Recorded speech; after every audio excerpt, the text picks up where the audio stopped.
All right, so post-harvest, you've seen us go through a whole bunch of lists of things. You've seen us wash stuff. You've seen us pack things.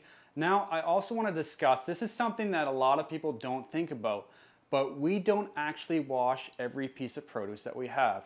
And I'm going to go and explain why. But first of all, I wanted to let you know, in our sheets below, the little bonus items, I'm going to list the produce that I have, and I'm going to list whether we wash it, we don't wash it, or we just do a few things to it. So I'll dive right into that.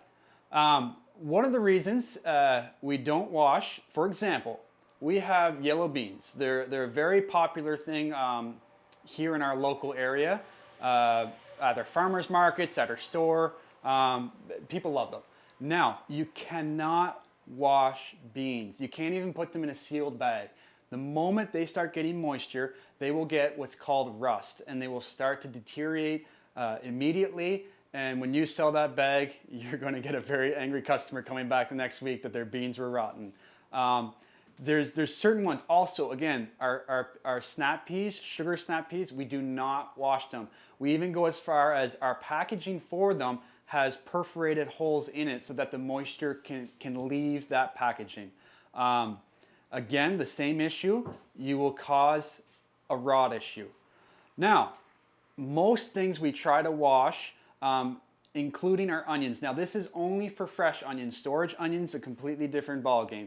But when we have our fresh onions taken off the field, we don't give them a heavy wash, but we do try to clean them up a bit. So what we'll do, we'll take our onion, we'll clip the tops of them so they look nice, we'll clip the roots of them, we'll give them just a light wash, and then we'll pull off any discoloration so you have a really nice shiny white onion. You really got to be careful. If those stay too wet and you pack them in your cooler, you put a lid on, and everything's soaking wet in there, they can also rot. So again, I'll go over it again. I am going to put a sheet down in the bonus section.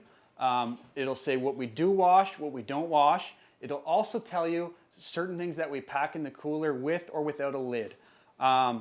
Speaking of putting produce in your cooler with or without a lid, you want to do a couple things. Again, let's talk yellow beans.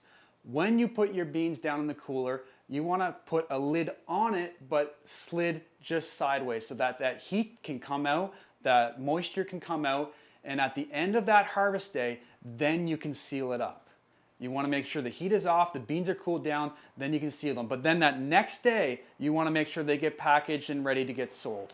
You don't really, even here at Green Life Farm, we don't hang on to any produce for over a week. Now, in saying that, our salad mix, I have taken our salad mix personally, washed it, dried it, cleaned it, looks really good, and it stayed good in my fridge for 3 weeks. Now, we eat a lot of salad. It was just an experiment. We don't always leave everything in our fridge for 3 weeks.